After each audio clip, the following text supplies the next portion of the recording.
So in the last class, we finished discussing about the interaction of EMR with atmosphere, and then we started about the interaction of EMR with terrain features. So we saw the three different mechanisms: reflection, absorption, transmission, and based on which we defined three ratios: reflectance, absorptance, and transmittance, which essentially will add to 1 for a closed surface. And we have seen what to say. We've also studied that reflectance is the primary property which we are interested, especially in the wavelengths. If we do remote sensing in the wavelengths 0.4 to 3 micrometers, so we will be interested in getting the reflectance, and that particular reflectance will change according to the direction of incoming energy, which is sun, and where our sensor is located. So if you look in three-dimensional space, you can draw kind of like a hemisphere around an object, including the sun and the satellite. Technically speaking, both of them can lie anywhere in the hemisphere. Sometimes it can be lying exactly overhead, sometimes it can be in the horizon. Both of them can be in the same direction. The sun and the sensor both in the same direction. Everything is possible. So we can get infinite number of combinations in the what do we call as source object sensor geometry. Source is source of energy, object is the terrain feature which we are interested upon, and sensor which collects the data. So there can be infinite combinations of this particular geometry, and based on this also the reflectance will change. So essentially, Earth surface features has a property of directionality in reflectance. This you should remember always. And I also given you an example towards the end of the last class. It is like the image acquired over like one area of United States of America by a sensor called MISR, where the same piece of land when imaged at different viewing angles from the sensor. This is the sensor means 5 different viewing angles. It was used to image the same location, and still you are getting like a different picture. So the images are appearing like in different colors. Basically, it is like a true color composite displayed, not true color, it's a false color composite, but essentially with the same bands. However, you are seeing like this different colors just because of the variation in the angles in which the sensor looked. So this is one major issue in remote sensing, which we should always keep in mind. The principle of directionality. Okay, so now after giving this introduction, I would just like to go a little bit deeper into the concepts, where we will not see all the physical equations, derivations and all. I just want to introduce few terms to you which may appear confusing in the first place. So please pay attention, but they are fairly simple to understand. Okay. Two important things you should know. If you read any books or literature, or even if you do some higher studies, especially dealing with say climate change, snow cover, loss, all these things, some of you may go there in such fields also. You may come across a term called albedo. And loosely, the books also may refer, or in the paper it may be referred as what is the percentage of energy that got reflected from the surface. That is called albedo. It can be loosely defined as that. But in this course, we have seen reflectance is what is defined as the ratio between energy reflected and energy that was incident on the surface. And albedo is also defined as the same. So what are these two terms? What are the similarities and differences between them? This you should understand being a student studying remote sensing. First of all, just look at the way in which a remote sensing sensor collects data. As I just mentioned, a sensor essentially will be observing any piece of land through kind of like a small opening in its particular lens assembly. So essentially, let us say a sensor is very close, similar to your digital camera. If you cut open your digital camera and see the sensor or the basic device which collects the data, it may look something like this. A grid of squares, maybe in a continuous manner or arranged in some fashion like this. It can be arranged either like this or even like a continuous array like this, any one arrangement. But essentially, you will be seeing like a array of solid state devices. It is them which collects data. Satellites also has a similar mechanism. That's all. So each sensor, you can imagine, okay, a sensor is a square kind of element is sent to space. Based on the flying height above the ground, it will have a projection on the ground, and whatever energy is coming within that projection, it will collect. This is the simplest explanation of how a satellite image is getting collected. So each sensor is, or each sensor element, a 2D array of solid state devices, it will have its projection onto the ground, and whatever energy that comes into the projection will be collected. This is the way data is collected by remote sensing sensors. If you think each element, let us assume a square element at this stage, each square element will have a certain projection on the ground, and that projection on the ground is going to vary. Say if the square is exactly overhead, you will get a perfect square projection. If the square is or the sensor is at an angle, the projection is going to be like a skewed rectangle on the surface.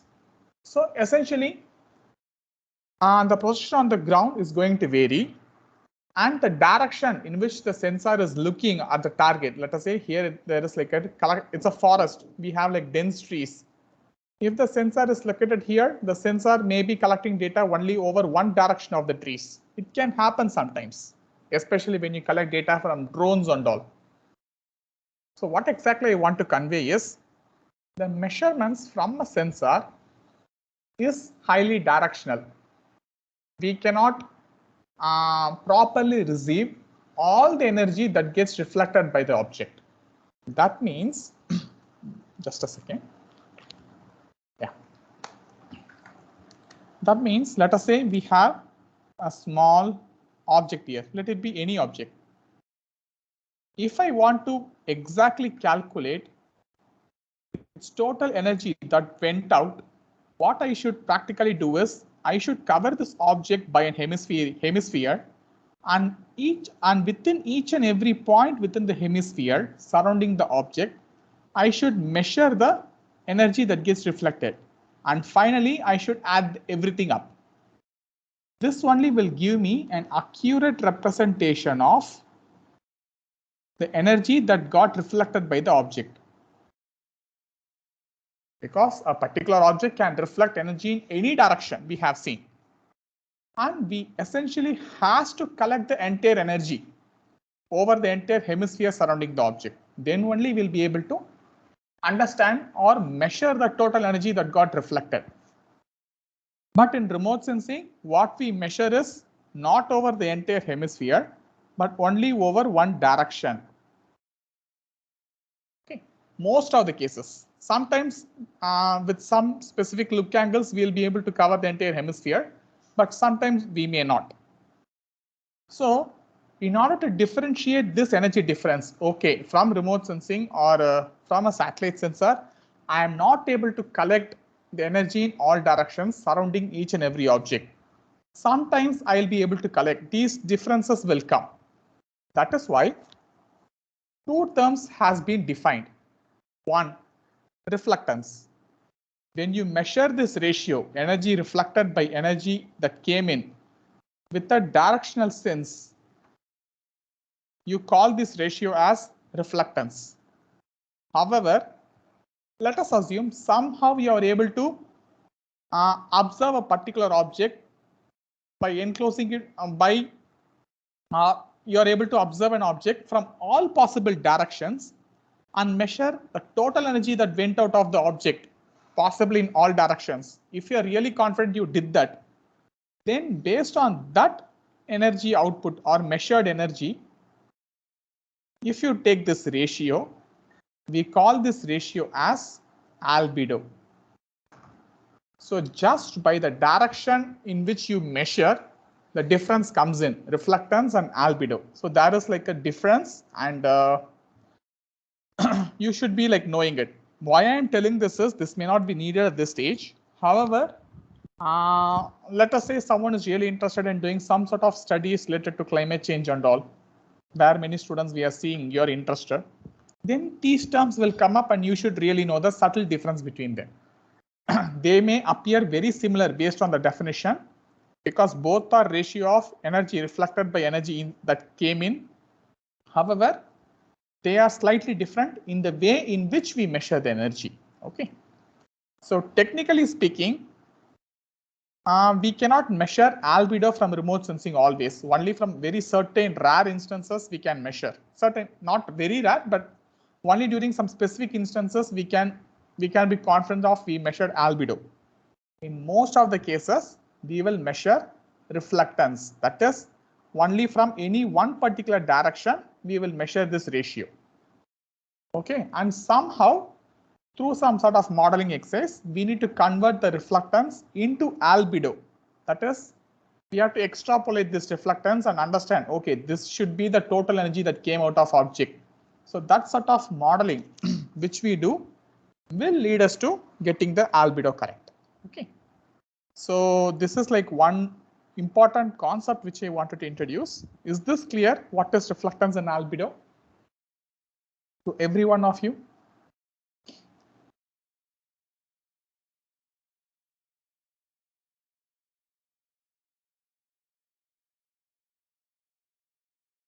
It's very quiet down here. Sir, I'm a little bit confused about the difference. Okay, in what sense? Okay, just tell me what your understanding is, from which it will be easier for me to build upon.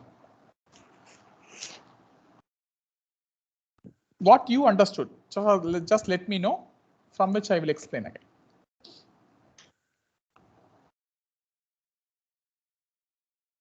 Sir, I didn't understand how could we estimate, because we would be only receiving some part of the rays from the object, right? Exactly, yes. And how do we estimate the entire reflectance using those particular rays, and we call it as albedo? Okay, that I will tell in the next coming slides, how we do that. Okay, from remote sensing, how we do that, I will tell. But from ground measurements, it is possible for us to measure albedo. We have certain instruments called albedometers, which can measure over the entire hemisphere. Let us say it will be having like a hemispherical surface from all possible directions, technically very close to 180 degrees. That is the entire hemisphere. It will take in all the energy that comes in from whatever that is lying below it. And similarly, it will also measure the incoming solar energy from the top. It will give us an accurate ratio for us. From ground measurements, we can measure it. From satellite, how we do, I will tell it in the coming slides. Okay, so this conversion I will tell. But apart from this conversion, is there any question? Like, especially the way we define reflectance and albedo, is there any questions from that?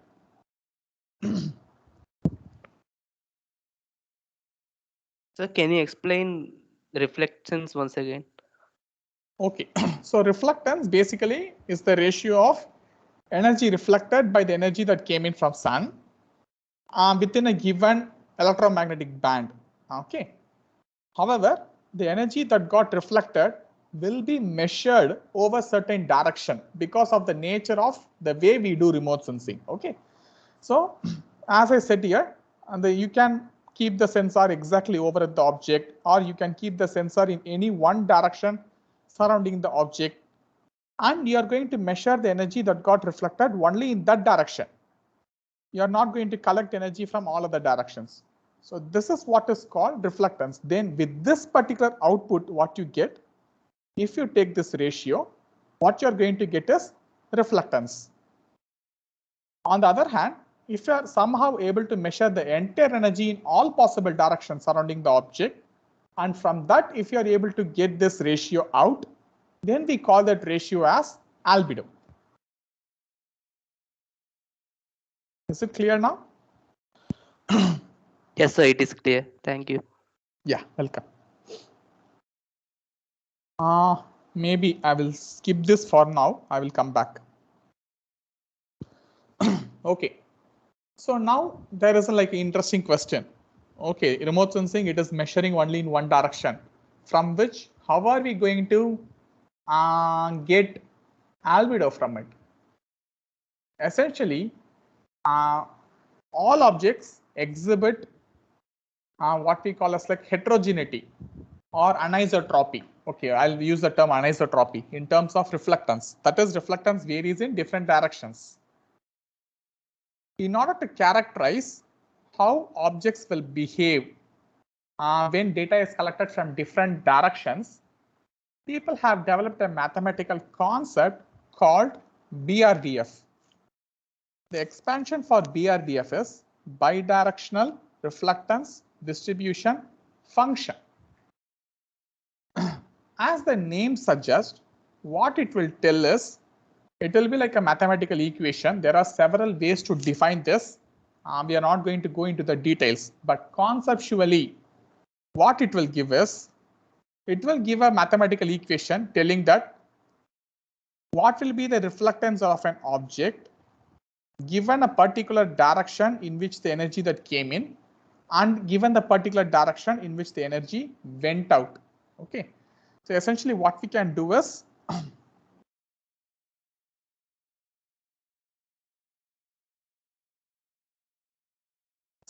y z.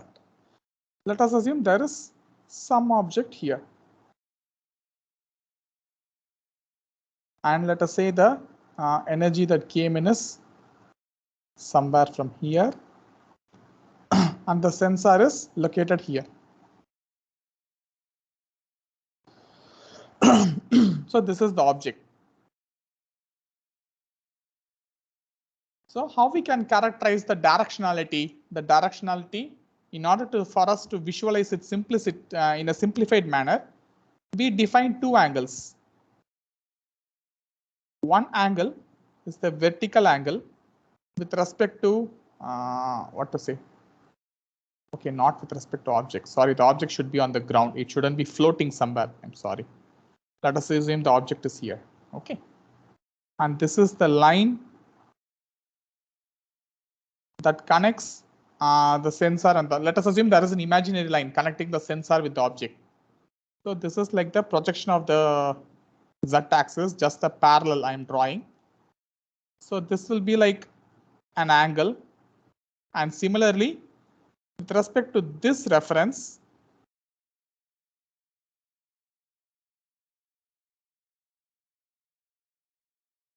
this is the horizontal angle.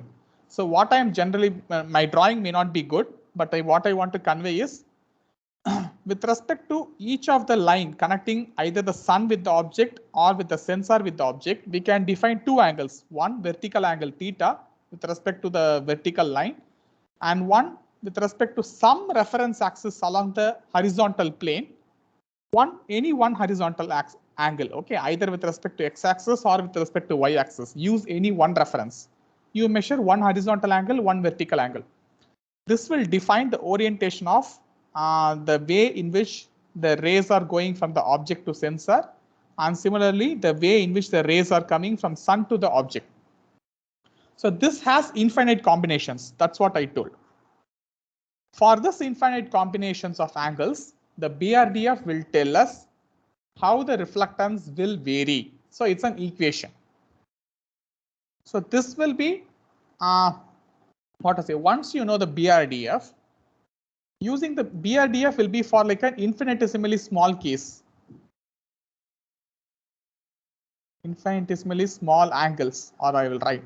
That means for essentially for only one line where the angle is what to say, for one ray of light and from the sun and for one ray of light from the sun and one ray of light going to the sensor. So what we have to do is using like mathematically we can actually model, okay, this is the direction or this is the angles in which the sun was present at the time of data collection. These are the angles at which the satellite was present during data collections. These angles can be measured actually because sun's position is known from astronomy, and satellite angle we can measure it from sensors fitted within satellite. if we know these angles and using this particular function, we can integrate the function to calculate reflectance. So again, I'm not going to tell how the integration happens, how the equation looks like. Maybe they are like very much out of the scope of this course. Maybe if you come attend my PG level course, there I will explain these mathematical concepts. But for the time being, you just understand that we have one function. We need to know the angles in which sun and the sensor was present. Finally, the function will be integrated over those angles. It will give us a reflectance. Okay, so that's how we go ahead. And if we integrate the same function over the entire hemisphere surrounding the object, over the entire hemisphere means the vertical angle will vary from 0 to 90 degree. And similarly, the horizontal angle will vary from 0 to 360 degree. Like you are kind of covering the object with the entire hemisphere. If you integrate the function over these limits, you will get albedo. Okay, so there are mathematical functions which relates. Okay, this is what is called BRDF. This is what is called reflectance. And if you integrate this, you will get albedo. So all these functions are available. And by knowing these functions and by doing this sort of like mathematical integrations, people estimate albedo. Okay, so this is the conceptual way in which people do. I have not explained you in very clearly, but just the concept I have told you. So does this appear anything okay to you or totally lost?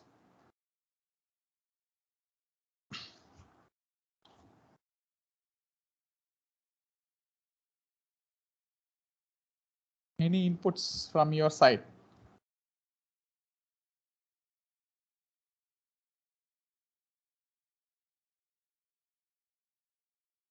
Okay, who asked me the question? Because I cannot see who asked me the question.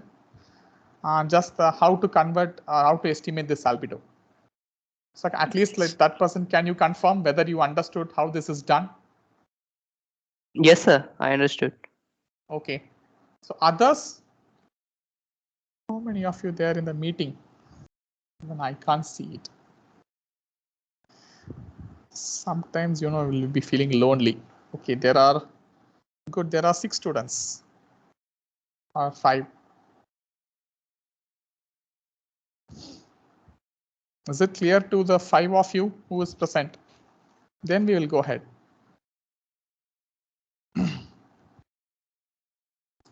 Okay, maybe I'll continue. Yes, sir. Okay, fine. Thank you. So just remember one thing. Sometimes when I teach the concept of reflectance, albedo and BRDF to PG students, they get confused. They often get confused between this BRDF and reflectance because for them I will teach all the equations and some how it is coming and all. Sometimes they get confused. And I think since I have not told you in detail, I think it may be easier for you to not to get confused. However, just remember one thing. BRDF and reflectance, they are different quantities. BRDF is a function when integrated over the corresponding 3-dimensional angles in which the sun and objects are the sun and the sensors are located, it will lead us to reflectance and albedo. Okay. So that means it's a kind of a function. It's not a ratio. It's not a number, but it's a function. So please remember this. And many satellite organizations like NASA and all provide this albedo product for us. They, from the reflectance, they do this mathematical transformation and they give us albedo. It is available to us. And reflectance and also albedo has no units because it's a ratio of same quantity, energy by energy. So it has no units. But BRDF has a unit of per steradian. That means it's a 3-dimensional angle. Okay, so when you look in 3-dimensional geometry, we can measure angles also in 3 dimensions.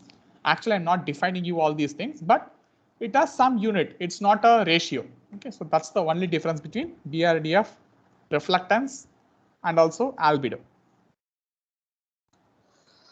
Okay, so maybe I'll skip this. May not be needed for you at this stage. If it is someone is really interested after looking at the slide, I will explain. So I'll just. Okay, so with this background, now we come to looking little bit into the nature of surfaces. Till now we are talking in terms of like some ratios and everything. And I also said surfaces may look totally different when we see from different directions. Similarly, based on the smoothness of the surface, how smooth or how rough a surface is, the surface can be further classified into specular or diffuse. A specular reflector or a diffuse reflector. What are these things? Let us say there is sun is located here, and this is like a very smooth surface. For the time being, let us assume it's a mirror, a well polished mirror. Sorry, the middle portion of my computer screen is gone bad. So I'll write it somewhere here. Yeah. Okay, let us assume it's a mirror. So what will happen? Whatever the angle with which the sun ray came in, it will be reflected with the same angle. So we have seen this. This is the basic Snell's law of reflectance. This will happen only when the surface is perfectly smooth. Say a smooth water body, completely calm water body without any waves or something. But let us assume a forest. When you are looking at the top of a forest, the surface will not be smooth, but it will be appearing very rough. Rough in the sense it will have a lot of leaves, it will have a lot of gaps, everything. So it's kind of like a cluster, not like a smooth single surface. Under such surfaces, what will happen is the incoming energy will undergo a kind of non-uniform multiple reflectance or reflections from several of the objects, say several parts of leaves, everything will reflect the light in different directions. And we may get a total picture something like this. The energy that came in got reflected in several directions. Okay, so there can be two cases. If we align all the objects on a scale between perfectly smooth to completely rough. So this is some sort of scale we are building. So perfectly smooth means the angle will be preserved, and whatever the total energy that came in, all the energy that got reflected will be going out in the same direction. Let us assume the reflectance of this particular object is 0.5. That means 50% of the incoming energy will be reflected. That is the nature of the surface. Let us assume.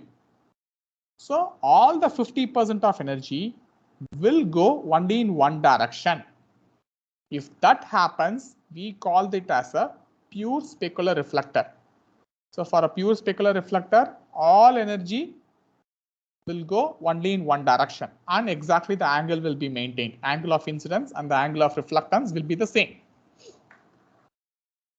Some objects, like if the surface is perfectly what you call as diffuse, the exact opposite of specular,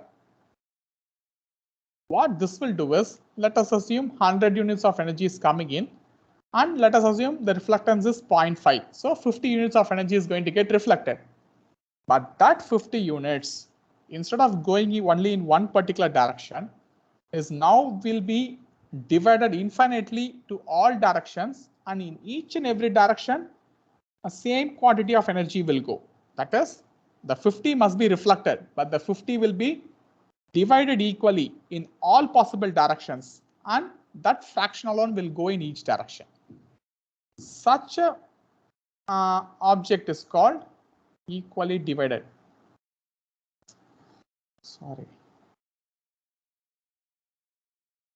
Such an object is called a perfect diffuse reflector. Okay, so they are like the two opposite ends of the spectrum. One is all energy will go only in one direction, and another thing is all the energy will be equally split into all directions and will be sent.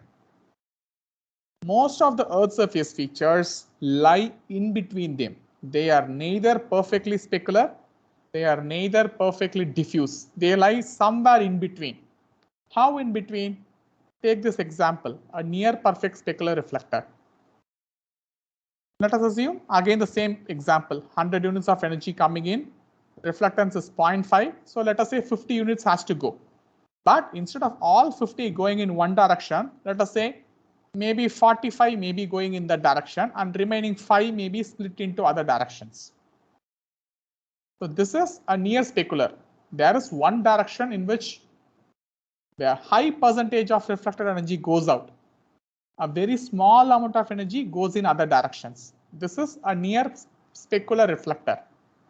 Similarly, we also have a near diffuse reflector where there can be like different directions. At one direction it can be 10, one direction it can be 12, one direction it can be 15, like this. There won't be much difference between the division of energy in different directions, but it will differ. Okay, so it will be slightly more in one direction, slightly less in another direction, and so on. But it is not you cannot be finding a predominant direction. Okay, this is the direction which maximum energy is going out. You will not be able to find it. And still it will be more or less equally distributed, but with some minor change with direction. Okay, so this is how objects are classified with respect to specular, diffuse, or near specular or near diffuse. So why are we learning it first place? Is it like really important to know about this? Exactly, it is important to know about this. Why? Because a same object, maybe we will see in the next slide, a same object when observed with different wavelengths or when observed with different look angles by the sensor may appear specular or may appear diffuse. That is, let us see, we have a water body. Let us say there is some hypothetical sensor which is collecting data. Sun is overhead. Sensor is also exactly overhead at the same time. So what will happen? Sun's energy will be brightly falling over the water body. If the water body is really still and clear, it will reflect a lot of energy and it will produce kind of like a bright spot in the satellite image. That is, water body is acting as a specular reflector at that stage. Similarly, in microwave remote sensing, maybe at the end we will see what will happen is there will be a sensor here. Again, let us take an example of a calm water body. And I have defined what is called active remote sensing. That is, the sensor itself will transmit energy. It will measure the reflectance back. We have studied this, what is called active remote sensing. Under such active remote sensing cases, what will happen is a sensor will send an energy. If the water body is really calm without any waves, it will act as a specular reflector. It will reflect in this direction. But sensor is here, it is not here. That means all the energy that got reflected will be going away from the sensor and this will appear really dark. So same surface may appear bright or dark just because of the difference in wavelength, just because of the difference in the look angle by the sensor and all those things. And that is why understanding this also is little bit important for students studying remote sensing. So is this concept clear? How we classify the surface based on whether it is smooth or rough, whether it is a specular reflector or diffuse reflector. Is it clear? Yes, it's clear. For all, I assume for all it is fine. Maybe just to tell you some more information about these concepts. How the surface is classified as smooth or rough, it was like a debate going on. How to classify? Because what will happen is the same surface when taken image in one wavelength will appear smooth, will act as a specular reflector. But in a different wavelength, it will appear as a diffuse reflector. So people were confused. Sometimes it appears bright, sometimes it appears dark. What is happening? So they started to come up with some sort of guidelines called Rayleigh criteria. Say the same person who identified Rayleigh scattering, he only defined this Rayleigh criteria for defining roughness of a surface. What he said is, take any surface or maybe we'll take the soil surface, like top of a soil on the ground.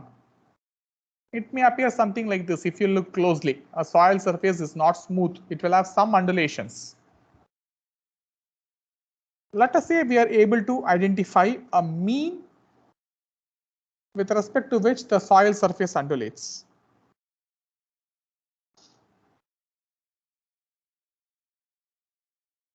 Okay, this is the green color is the mean surface, is the actual surface.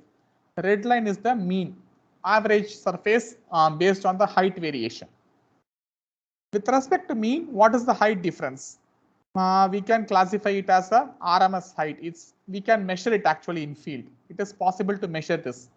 We can define a mean surface with respect to mean how much the small height varies. For soils and other agricultural lands, it is possible to measure. Let us say we can measure this height variation. Normally for soil and all, the height variation will be less. For forest canopy, height difference may be more.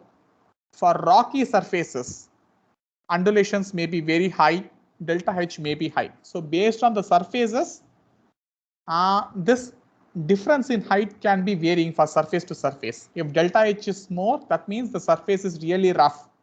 If delta H is less, the surface is smooth. That's the concept. Under this assumption, the Rayleigh came up with a criteria that if the delta H value or the height variation, if it is less than lambda by 8 cos theta naught, where lambda is the wavelength in which we are observing and theta naught is the angle with respect to vertical for that particular point on the ground. If the point is something like this, draw a normal to it. Draw a normal to the surface with respect to the normal in which angle the sensor is looking at it.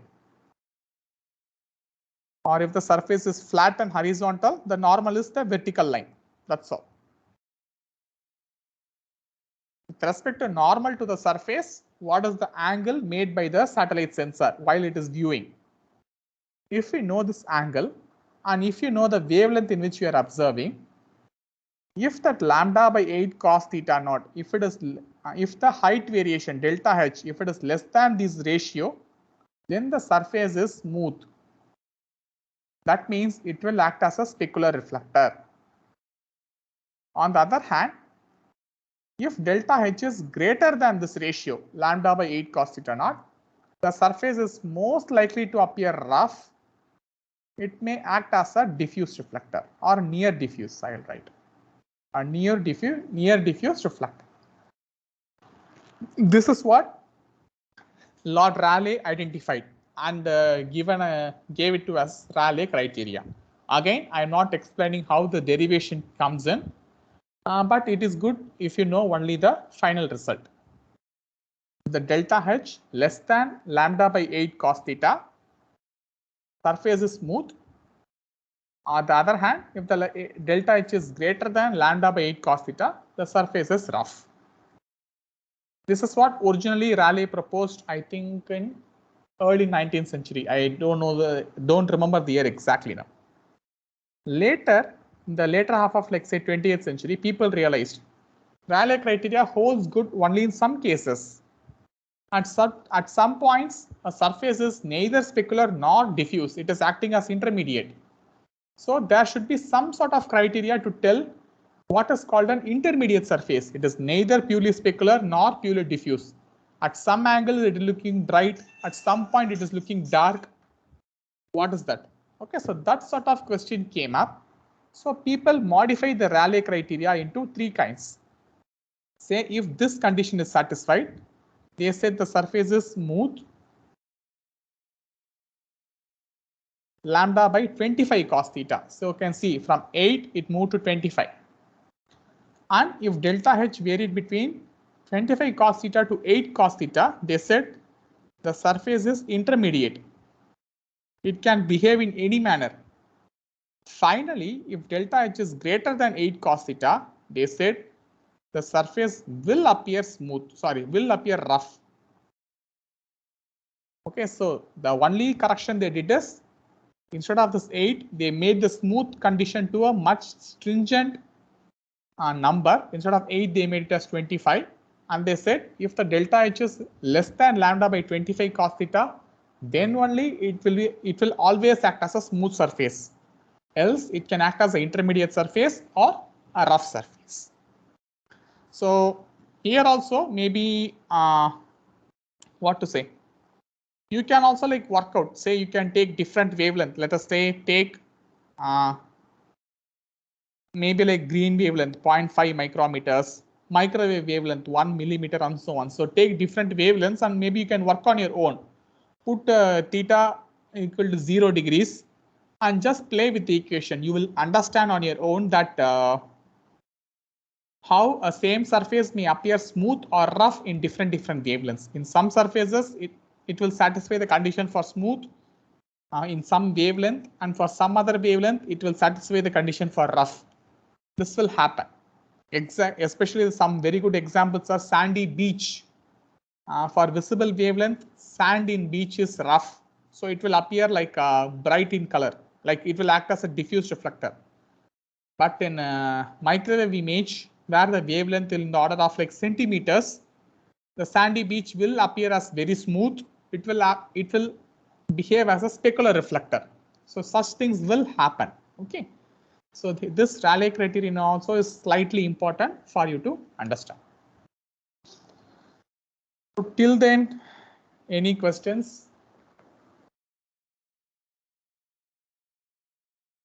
We have seen several important concepts today: reflectance, albedo, BRDF, specular reflector, diffuse reflector, Rayleigh criterion. These are somewhat important concepts. So that's why I'm like stopping everywhere and asking, have you understood? Have you understood?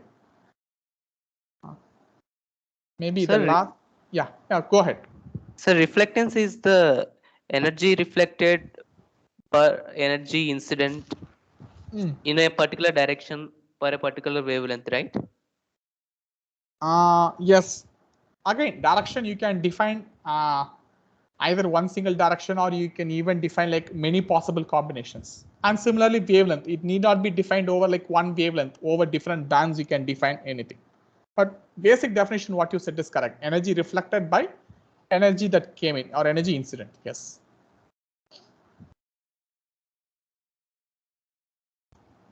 Go ahead with your question. Okay, sir. That I was confused between the reflectance and BRDF. Basically, if we integrate BRDF over those particular wavelengths and particular directions, we'll get the reflectance, right? Yes, you need to integrate. Say if BRDF also will be defined for particular wavelength, because you know what will happen is objects has like, that's what I'm going to tell in the next slide. Each object will have different reflectance in different wavelengths. So even BRDF has to be defined for those wavelengths. Let us take for example, in laboratory you might have seen several bands. Say some satellite may be having bands such as 0.45 to 0.49. 0.55 to 0.62. Like this, there can be some bands over which it may be collecting data. You might have seen this in when you did your lab exercises.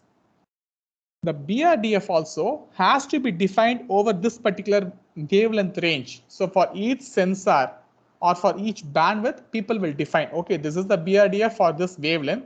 That is fixed. Once it is fixed for the wavelength, then based on the varying angles, they will integrate the equation and they will get the reflectance, albedo, and whatever quantity they want. Yes, sir. It is clear. Thank you. Okay, fine. Thanks. So the last concept for the day is a spectral reflectance curve. That means you can imagine it kind of a plot between wavelength in x-axis and reflectance in y-axis. Okay, so this is what is called, if you plot this as a graph, or even if you keep the data in terms of a table, you will be able to understand how reflectance varies as a function of wavelength. This is called a spectral reflectance curve for that particular object. Okay, if you take vegetation at green wavelength, this will be the reflectance. At red wavelength, this will be the reflectance. At near infrared, this will be the reflectance. Like this, for each and every wavelength, you will know what is the reflectance. And tabulating it or plotting it in form of a graph will give you this spectral reflectance curve. Why is this important? Why do we need spectral reflectance curve in the first place? If you look at this particular figure in the slide, each and every object has a typical pattern of spectral reflectance curve. Say for vegetation, it looks like this black dark line. It has a particular shape with some specified low values and some specified high values at certain wavelengths. Take for example sand. Sand is this dotted line. Oh, sorry, this dotted line. Yeah, this is sand. So again, if you look at it, the pattern is somewhat different. And similarly, if you look at like water, water is lying very low here. This is for water. This is for maybe what? Concrete. Concrete is this black line. So what you can see is each object has a particular characteristic shape of for this spectral reflectance curve. Okay, there will be an increase in this wavelength. There will be a decrease in this wavelength. We can very easily tell, okay, if this is vegetation, say grass, there will be like a dip around this 1.4 micrometers, 1.9 micrometers. There will be an increase at 0.71 or 0.72 micrometers. You can very well define that. And for concrete, the reflectance is always higher above this 0.3 in all wavelengths. It's like that each object has a particular characteristic curve. And using this curve, we will be able to classify the objects on the Earth's surface. Maybe tomorrow in lab exercises, you are going to examine the spectral reflectance curve. So what it will happen is in remote sensing image, you will have multiple bands. Say one band will be blue, one band will be green, red, and so on. If we can take out the reflectance values from each band and plot it, you will get like a rough, it may not look exactly as it is given in the figure, but it may look something like this. I'll draw here then, sorry. Say for vegetation, it may look something like this. That is not very smooth. Everything will be joined by straight lines because in satellite data, you will have limited number of points. So if you join, you will get a zigzag line like this. But let us say you have some very fine sensor which can measure in each and every point across this X and Y axis, you will get a very smooth curve like this. Okay, that is possible. So obtaining this sort of curves will help us in identifying what that particular features are, identifying features. This is the first advantage. And second advantage is if any condition changes, let us say there is vegetation, vegetation is expected to have a curve something like this. But let us assume instead of looking like this, vegetation curve now look like this. Say this dip is gone, this lower value is gone, it has increased. Why it is looking like this? Say what I meant is, now it is looking like this. There is no dip here, it suddenly jumped. What has happened? Why it has happened? This can happen when the vegetation is undergoing some sort of stress. Okay, so the spectral reflectance curve will be helpful in identifying different features, and also between the same feature, it will help us to identify what is happening, at what exact condition that particular feature is. Say if the water body is full of some mud or some algal growth is there, the curve will not look like this. The curve will look like entirely differently. So that spectral reflectance curve will help us identify. Okay. So this sort of curves, if we are able to build it from remote sensing data, it will help us in several feature identification and also for identifying or characterizing that particular object in a more detailed manner. Sometimes This spectral reflectance curve is also referred as spectral signatures.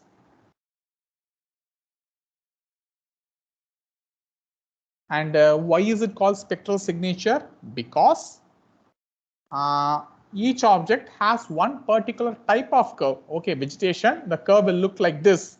For soil, the curve will look like this. Maybe in the coming classes, I will explain you each and every curve in detail based on the time availability. We will see why the curve is looking like this in detail. Okay, but by looking at this particular curve, we'll be able to tell, okay, this is vegetation, this is soil, this is water body, this is snow, and so on. That is why this curve sometimes loosely referred as spectral signatures.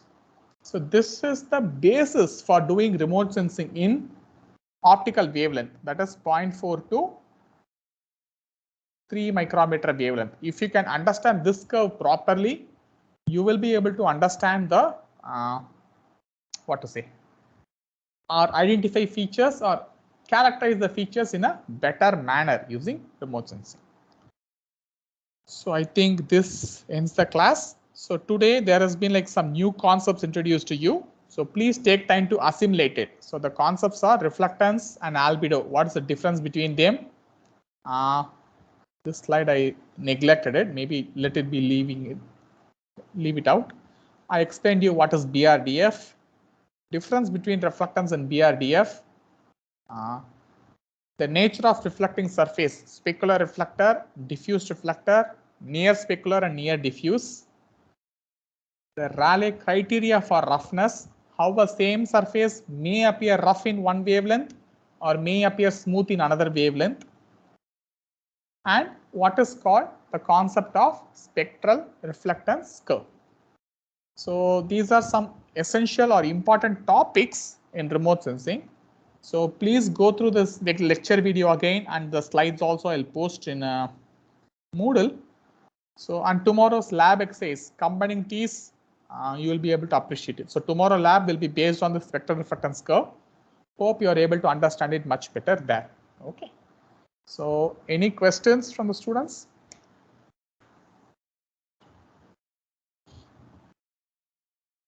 Sir, I have a doubt. Please go ahead. In the previous lab, we had been taught how to plot histograms for different bands, right? Does that have any relation with the spectral reflection curves?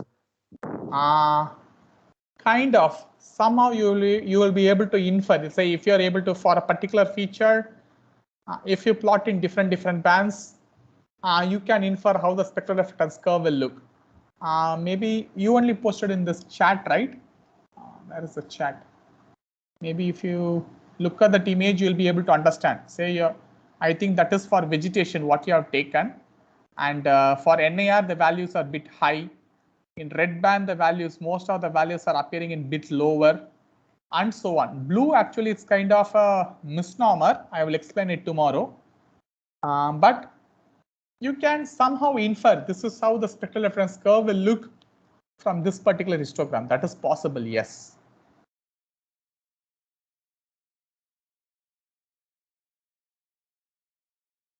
Anything else?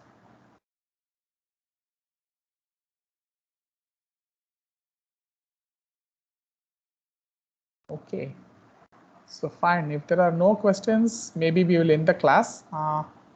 Maybe I think I've not covered 1 hour today, but it's fine. I don't want to start a new topic now. We will go ahead. Okay, there is a question. Just like Planck's law, do we have a theoretical formula for BRDF as a function lambda, theta, and phi? Yes, it is a function. It's an equation. But unfortunately, the equation is not unique. Like Planck's law, it's a unique equation. Stefan Boltzmann law, it's a unique equation. But BRDF is not a unique function because again, it's a mathematical concept and each one has come up with different models. Say there are, I think, as far as I know, there are at least tens of BRDF models. Each one assume the surface to be like one kind of surface. They do all sort of mathematical jugglery within it. So there's no unique equation to it. And that's the difficulty in explaining the concept of BRDF. what we can have is, what sort of equations we can develop is, we can develop, okay, if I know BRDF, what way I should integrate it? It's not a direct integral, like double integral of BRDF is not going to give you reflectance. Again, there is some mathematical transformation, some cosine trigonometrical based integration will come in. That's what I have told you. I have not covered it to you, but for PG students, I cover them. So, but there also, I will not tell what is the equation of BRDF. I will simply write in notation FR, because it is not possible to define one particular equation for BRDF. There are like tens of equations available. Based on our data availability, based on our need, we may choose any one. Okay, so that is the problem with BRDF. Is it clear, Faisal?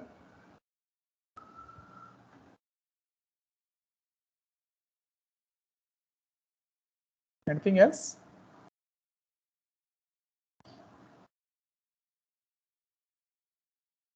Okay, so if there are no questions, then we can stop the class now.